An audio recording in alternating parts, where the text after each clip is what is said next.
Bien, yo. Eh, ¿Por qué Perón, desde la Secretaría de Trabajo, eh, o por qué el Estado, ¿no? Intenta mejorar o hacer que se respete? Ayer tenía una y una y ahora me llegó una. ¿Es para que la masa esté de su lado, puede ser? O sea, el pueblo. Una cuestión de Bueno, esa es votos. una interpretación, ¿sí?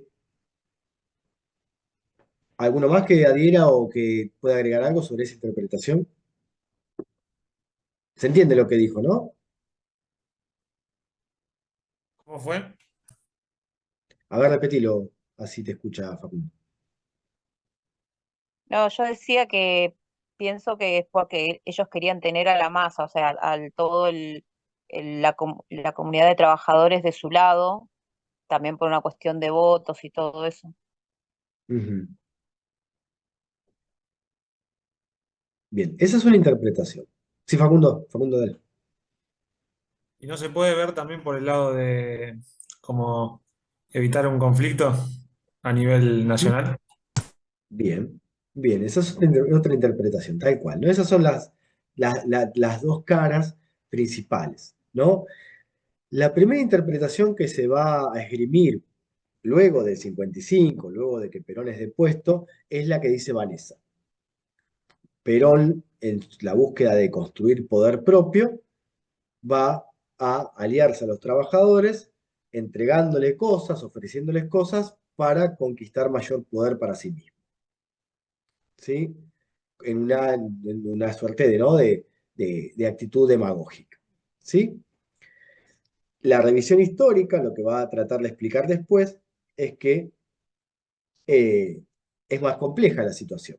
Más allá de que Perón tenga o no ansia de poder, por decirlo de alguna forma, hay una necesidad vinculada a la situación del contexto del momento que obligaba al Estado a empezar a tomar decisiones en favor de los trabajadores.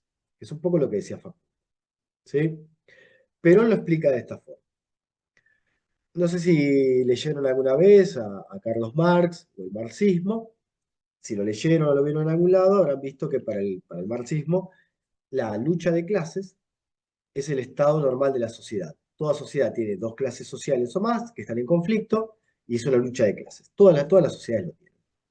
Perón no va a desconocer la lucha de clases, pero va a decir que si hay lucha de clases es porque una de las dos clases que están en pugna no está cumpliendo con la parte del contrato que le toca. Y que lo que debería haber no es lucha de clases. El estado normal de la sociedad es la armonía de clases. ¿Sí? En esta sociedad que estamos describiendo nosotros en Argentina, entre el empresariado y los asalariados, ¿cuál de las dos clases sociales no está cumpliendo su acuerdo? Su parte El del empresariado. contrato tácito, ¿no? El empresariado. O sea, si hay conflictos, si hay huelgas, si hay movilizaciones, es porque los empresarios no están cumpliendo.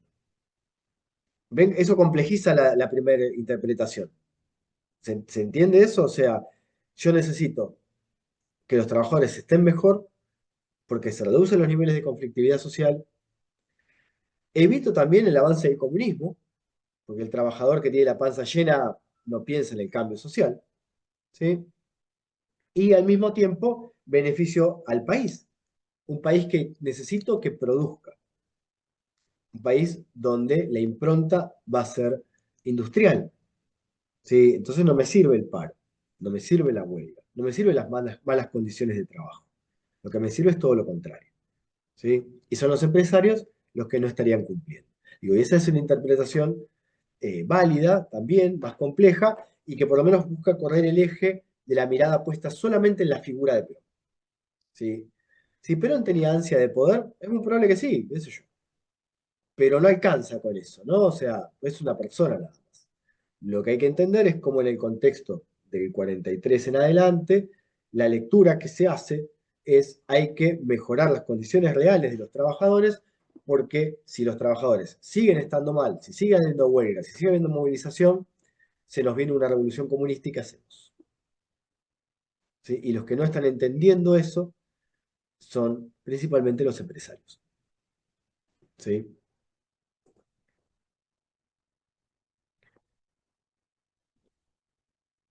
Bien,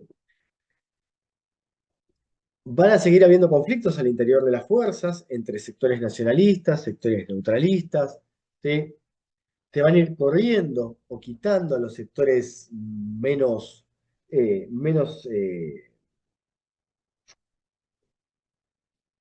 ¿cómo decirlo? Menos profesionales, ¿sí?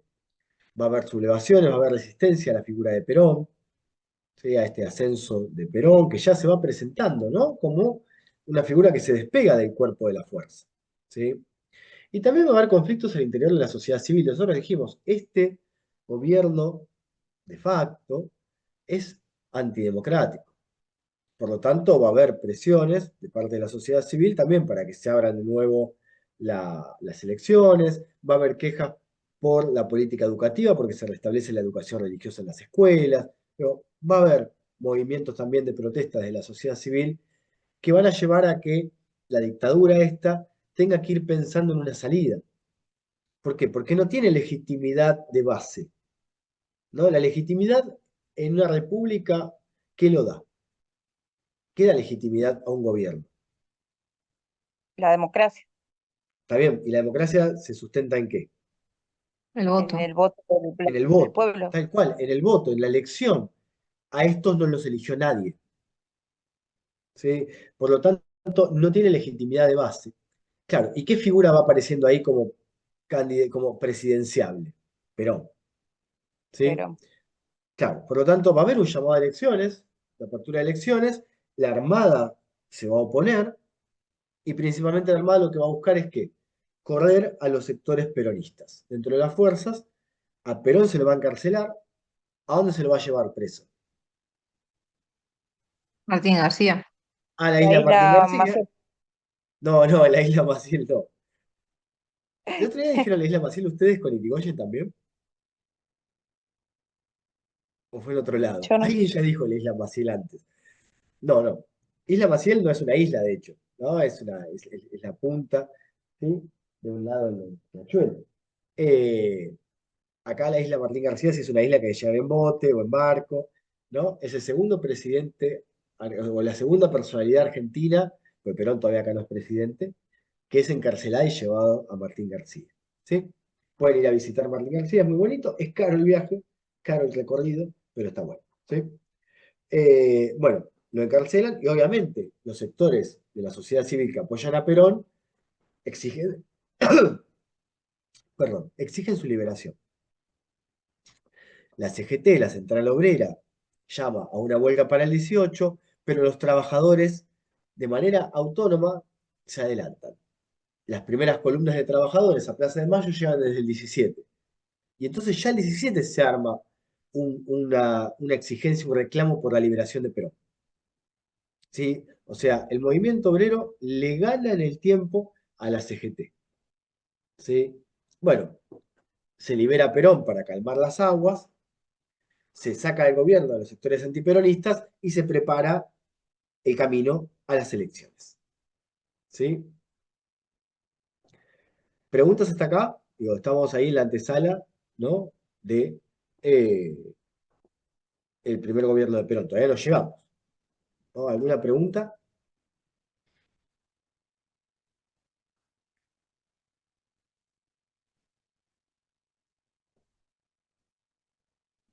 ¿No? Bueno, avancemos. Entonces tenemos, ¿no? Para ir a hacernos, a ver si esto no me va a salir. Tenemos sectores sociales que son los sectores más dinámicos en términos económicos, o sea, los sectores asalariados y el empresariado industrial, como los sectores que dentro de este gobierno de facto son considerados actores centrales para avanzar en este proceso de transformar Argentina en un país industrial, en una potencia que tenga capacidad bélica, que tenga desarrollo de industrias pesadas, etcétera, etcétera. Tenemos a Perón como una figura que emerge dentro del conjunto del cuerpo castrense con un alto nivel de legitimidad política, ¿sí? Y los sectores sociales, civiles, democráticos, exigiendo el retorno a la democracia, ¿sí? Ese es más o menos el contexto que tenemos nosotros que estamos trabajando. ¿Qué va a hacer Perón? Va a ir construyendo su discurso político de tal forma que pueda absorber la mayor cantidad de demandas sociales posibles, ¿no? Una suerte de ideología peronista. Esa ideología peronista se va a nutrir de factores internos y factores externos. Internamente, el nacionalismo, más el nacionalismo profascista y la fuerza de orientación radical de la joven Argentina, que es Forja, que son un grupo de intelectuales radicales que van a ver con muy buenos ojos a Perón, ¿sí? Y el proyecto de Perón.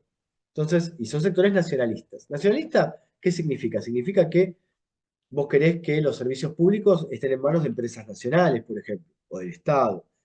Comprás productos que se fabriquen en el país, ¿sí? Eso es ser un nacionalista. No solamente alentar a la selección cuando juega la selección, ¿se entiende? Sino buscar defender, respetar y valorar lo que surge del suelo nacional. ¿Sí? Es un nacionalismo un poco perdido hoy en día, pero que era muy fuerte en las décadas del 30 y 40, acá y a nivel mundial. ¿Sí? De hecho, la emergencia de los nacionalismos está vinculado a la crisis del 30. ¿Sí?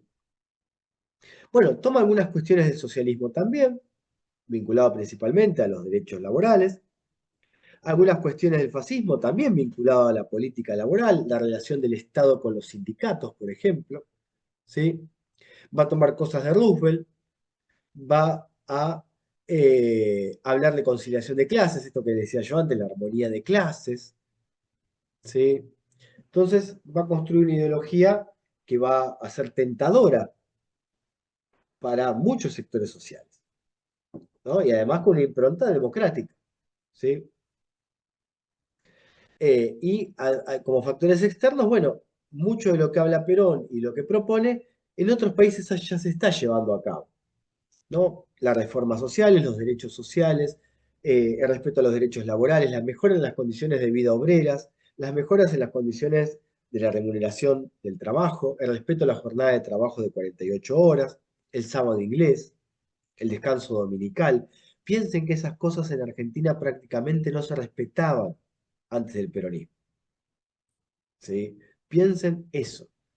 Entonces vos trabajabas de lunes a lunes, trabajabas lunes y sábados, ¿sí? Sin ningún franco, no se respetaban los francos, no se respetaban las vacaciones, no se respetaban las indemnizaciones, digo, eso pasaba, eso sucedía, ¿sí? Mientras en el mundo, tanto regímenes más republicanos como regímenes autoritarios empezaban a hacer respetar esos derechos, o hacían valer esos derechos tratando de captar el sector asalariado, ¿sí? Evitando conflictos, evitando el ascenso del comunismo, etcétera, etcétera. Pero lo que va a intentar hacer en el 45 es aliarse con algún partido político tradicional, ¿sí? Perón trata de hecho de acercarse al radicalismo. Dice, bueno, ustedes ofrezcanme la base, esto me hace pensar mucho en Macri, ¿no? Y después en la Libertad Avanza. Ustedes me ofrecen la base territorial, porque tiene referentes en todas las provincias, en todos los municipios. Recuerden que el radicalismo es el partido más grande en esta etapa. Pero los radicales no ven con buenos ojos a Perón. No les gusta la política de Perón. Sí, el estilo de Perón tampoco cae bien.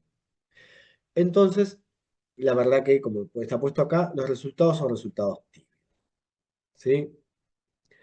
Hay sectores de la sociedad civil que también se oponen a Perón y que estos partidos políticos suelen representar. ¿Sí? Entonces, eh, ¿qué va a terminar pasando? La oposición se va a nuclear en la llamada Unión Democrática, ¿sí? No es casual elegir la palabra democracia, ¿sí? En el nombre de la oposición a Perón, y el peronismo va a crear el Partido Laborista, ¿sí? O sea, el sindicalismo, de hecho, va a ser el que en Argentina arme el partido para Perón y le dé la estructura de partido al peronismo. Bueno, ahí tiene los sectores que lo apoyan, etcétera, ¿sí? Entonces, la primera forma de partido en la cual Perón se va a presentar es el Partido Laborista. Va a ganar las elecciones, obviamente. ¿sí? Concentra la mayor cantidad de sectores con capacidad de voto. Entonces gana. ¿Sí? Gana en elecciones democráticas, sin fraude, sin nada de eso. ¿Sí? En el discurso de campaña de Perón, Perón va a jugar a la polarización política, que es una estrategia muy usada por el peronismo posterior también, por el kirchnerismo, ¿sí? Bueno, la Libertad Avanza también tiene un estilo de polarización política importante. No, a ver si, digo, esto está bueno para que entiendan qué significa el concepto. ¿Alguien tiene dificultades para entender qué significa polarización política? Digo, díganlo, capaz Yo que lo estaba ya nunca googleando preguntan recién. nada, preguntan muy poco, por eso digo, me detengo yo y les Era, pregunto. hoy vi un anuncio, bueno, no sé, esto con respecto a las elecciones, Una propaganda política, exacto, que decía kirchnerismo o pro. Este 18 de mayo es kirchnerismo o pro. tal cual, ¿no? Sí. Polarizar es eso, es esto o esto. Las estrategias de polarización política suelen ser de todo o nada, ¿sí? La polarización es, como estrategia, digo, va más allá de lo político partidario. Si yo te digo democracia o terrorismo, y me estás dando opciones, Claro, como es limitado. como, es como que no, ¿no? O sea, ¿y qué democracia es? Che, espera, espera, ¿y qué democracia es? ¿No? ¿Qué características tiene? No te animás ni a preguntarlo, ¿no? Porque quedás que, como, ¿qué te pasa? ¿Sí? Bueno, es una estrategia muy utilizada, en política se usa muchísimo. Hay otros que no la usan, digo, hay para los partidos más tradicionales, el radicalismo no suele polarizar, por ejemplo, no es o nosotros o ellos. Son más amplios, ¿sí? Más del consenso, más de la idea de que existen distintas voces en la sociedad, ¿sí? Y hay otros que no, son más duros, es nosotros o ellos. Perón, ¿qué hace? Es muy interesante. El lema es Braden o Perón. ¿Y quién es Braden? ¿Saben quién es Braden?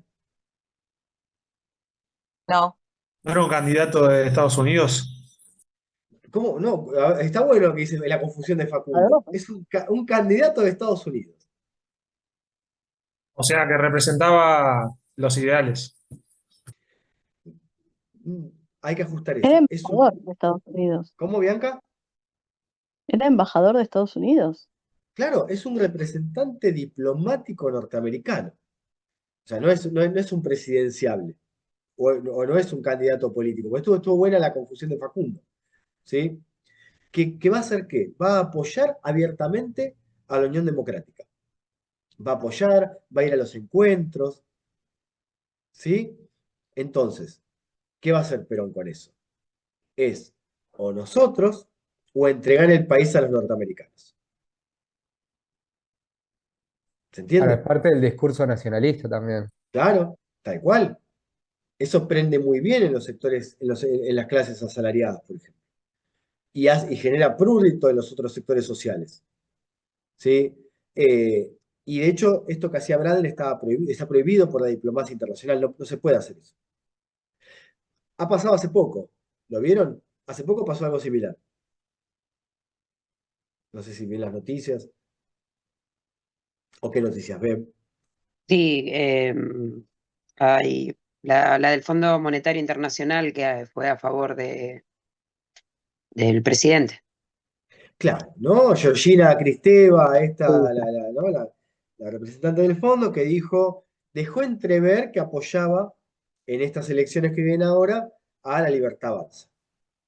Tal vez la apoya, no importa, da igual, no puede hacerlo público, ¿se entiende? El problema es ese.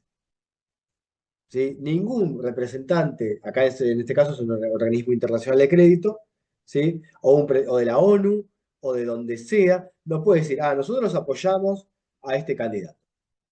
Después, el lobby hay siempre, pero no puede hacerlo abiertamente. ¿Sí? O sea, está mal eso.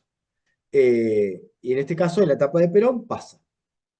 ¿Sí? Pasa con Braden. Entonces, Perón agarra enseguida eso y lo usa como campaña política. Y profe, reivindica, ¿no? Sí, consulta, perdón. sí, Lucas. De esto que está hablando usted, ¿existe una penalización o es una cuestión ética que está mal?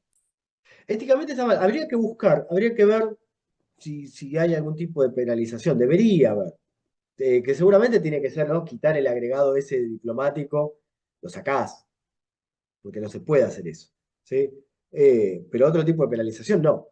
No hay. ¿No? A la Unión Democrática no le van a hacer nada, no pasa nada con eso. ¿Sí? Claro, Eh, y el discurso de Perón se va a ubicar en tres pilares.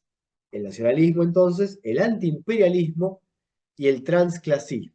Esta idea de la conciliación de clases o la armonía de clases, ¿no? Entonces, con un discurso abiertamente pro-yanqui o pro-norteamericano, que se sustenta en los valores nacionales, que habla de el crecimiento armonioso de toda la sociedad, ¿sí? Cada uno aportando de su lado, obviamente capta muy bien, o sea, entiende muy bien discursivamente qué es lo que la sociedad necesita o qué es lo que la sociedad quiere.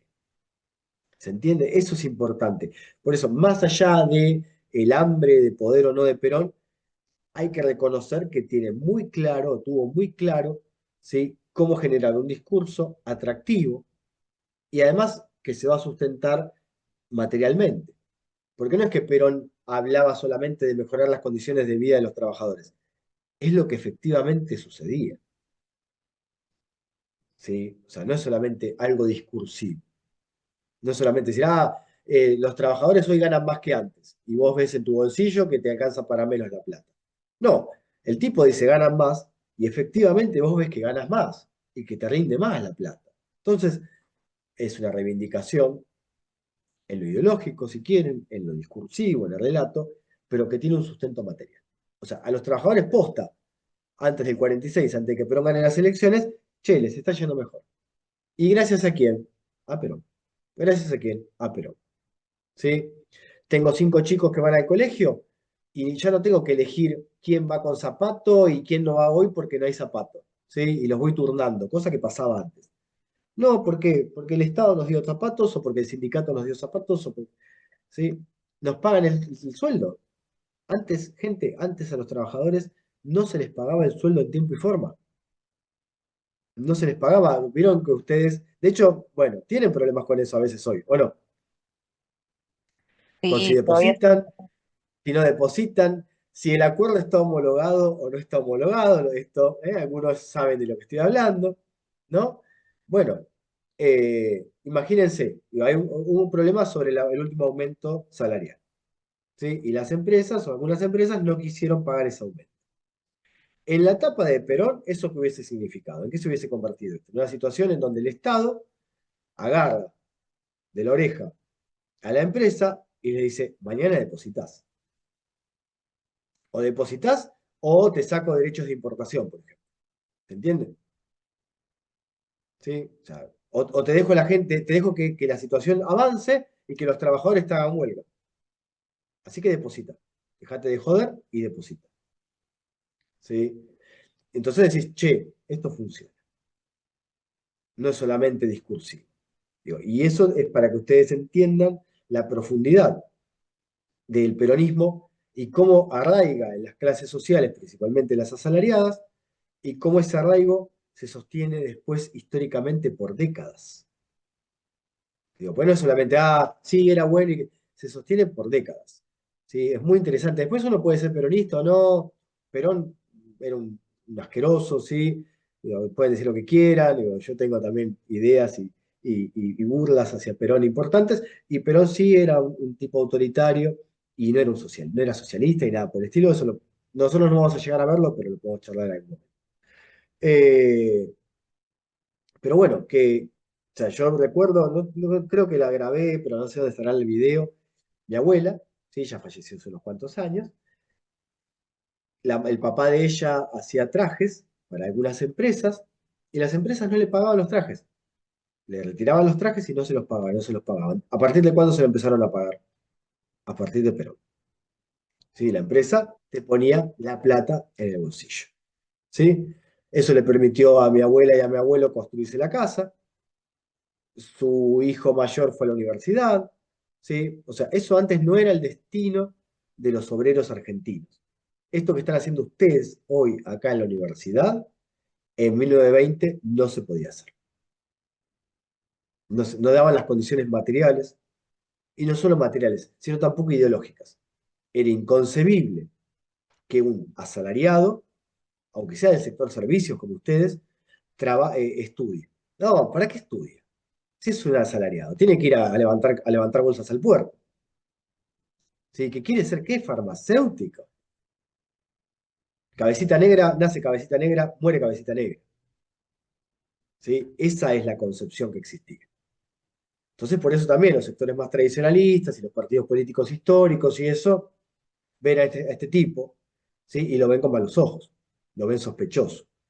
¿Sí? Y de ahí se construyen también los discursos más, que hablan más del adoctrinamiento del peronismo, que existió. Hubo adoctrinamiento. ¿Sí? Pero lo vamos a ver seguramente, bueno, en un rato o la clase que viene. Pero, efectivamente, esto que genera el peronismo es una situación real, material, no solamente simbólico. No solamente que decir, pues Perón o el peronismo abraza a la clase trabajadora. Es la clase trabajadora ahora come las 4 comidas. La clase trabajadora ahora tiene una casa. Se va de vacaciones. Se compra un auto. Eso en Argentina no pasaba. El aguinaldo también, ¿no, profe? Y como novedad, el aguinaldo. Como novedad, el aguinaldo. Pero eso, o sea, que se te respeten las horas de trabajo. Digo, antes no pasaba eso. Que se te respete el pago. ¿Sí? O sea, esas situaciones era muy difícil que se den. Muy difícil. Entonces vos laburabas en unas situaciones de mucha incertidumbre laboral. ¿Sí? Es un proceso que va a pasar en todo el capitalismo occidental. Y en Argentina va a empezar a suceder con más fuerza a partir de Perón. Por eso, obviamente, genera tanta adherencia de parte de los trabajadores. Obviamente. ¿Sí? ¿Quién te dio esto? Perón. Y sí, qué sé yo. No me jodas. ¿Sí? O sea, para los trabajadores es así. ¿Sí? De 0 a 100 en 5 minutos. ¿No? Así, ¡fum! En 5 segundos. ¿No? Rapidísimo. ¿Sí? Entonces, bueno, genera un efecto muy fuerte en la sociedad. Un efecto que hasta hoy sigue existiendo. ¿Sí? Bien, cortemos este y abrimos otro, así no se nos corta a mitad de charla y seguimos.